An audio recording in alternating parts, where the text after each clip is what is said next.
Hi, in this session, we'll talk about segmentation and targeting. So, what is segmentation?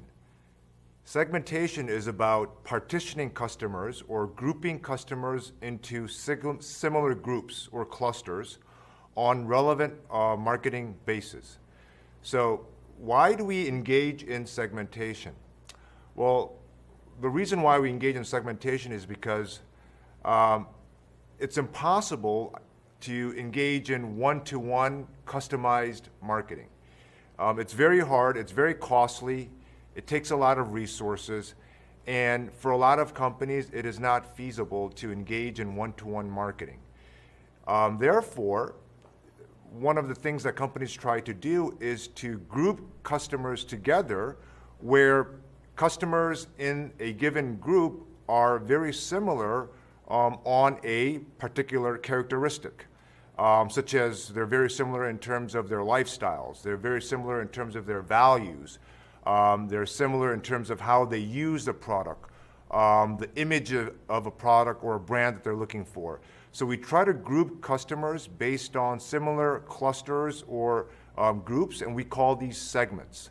So this enables firms to, instead of targeting hundreds and thousands of customers individually, we group customers based on their similarities, and we approach them on a segment-by-segment basis. So if we look at some of the examples of segmentation, there is virtually no limit in terms of the types of segmentation schemes that companies can exercise. But on this slide, it shows you some of the more popular segmentation schemes that companies use. For instance, price segmentation is a good example, and the airline industry uses this extensively, where you would have first class, business class, and coach or economy class. And nowadays, they've expanded the airline from 3 segments to 4, where now there would be a segment called Economy Plus, which is a segment, in between economy and business class, where you pay a little bit more than economy class, but much less than business class, in exchange for a little more, legroom space and a little better food sometimes. So price segmentation is a segmentation scheme that companies use. And another more popular one is benefit segmentation, where companies segment customers based on the types of benefits that customers seek. So for instance, in the toothpaste market, companies could segment customers based on 2 broad categories. One would be more of the therapeutic benefits that customers seek, such as cavity protection, preventing gum disease, or preventing sensitive teeth, versus cosmetic benefits that some customers seek, such as whitening of their teeth, freshness of breath, and so forth. So benefit segmentation is also a very popular segmentation scheme that companies use. And then the next one, we have VAL segmentation, which stands for value and lifestyle. And this is more of the psychographic, based on psychology, psychological characteristics, and also the type of lifestyle needs that customers have.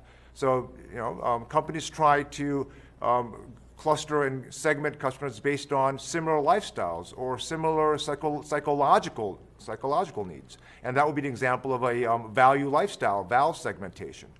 Or another example could be in terms of how much they use, that is usage intensity. So is the customer a light user? Are they a heavy user? Or are they sort of in between, a moderate user? And then the last example could be usage occasions. Is the product or brand used for casual purposes? Or is it used for a special moment? Is it used for in public with other people in a social gathering? Or is it used in a private moment by yourself at home where nobody's looking? This slide shows you an example of where companies try to segment customers based on usage intensity, or more broadly in terms of sales, how much people buy from companies. So we see this a lot in the services industry, especially for hotels or for credit cards and even for airlines, where they would categorize and classify customers into different groups, ranging from platinum type of customers to gold customers, to iron customers, or even to lead or bronze type of customers. And as you go up this pyramid, customers buy more from these companies. They're more loyal to these type of companies, and they just have a better relationship with these companies. Whereas as you go towards the bottom of the pyramid, these are infrequent users. They only purchase occasionally, and they're not as loyal. They'll be switching a lot between companies to find better deals. So this is a good example of where companies try to classify and segment customers based on their usage, based on how much they spend with the company, and eventually in terms of their loyalty. Some of the criteria, 5 elements are important for effective segmentation.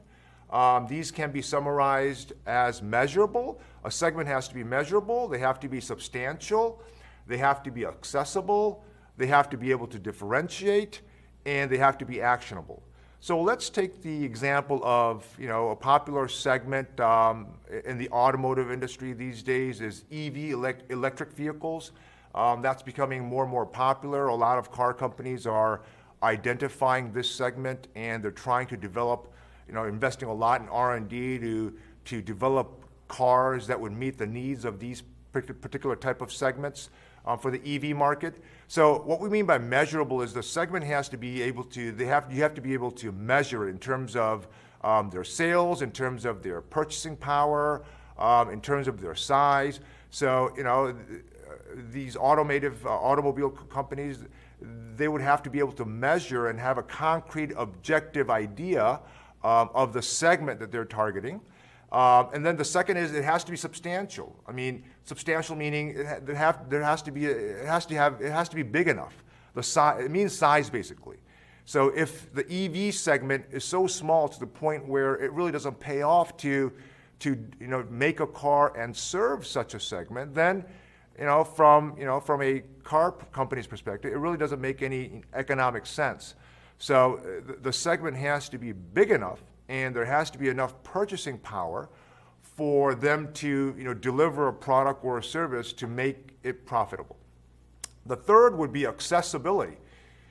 The segment has to be approachable. They have to be accessible. If it's in a very remote place where it's very difficult to be accessed, then it really doesn't make that much sense.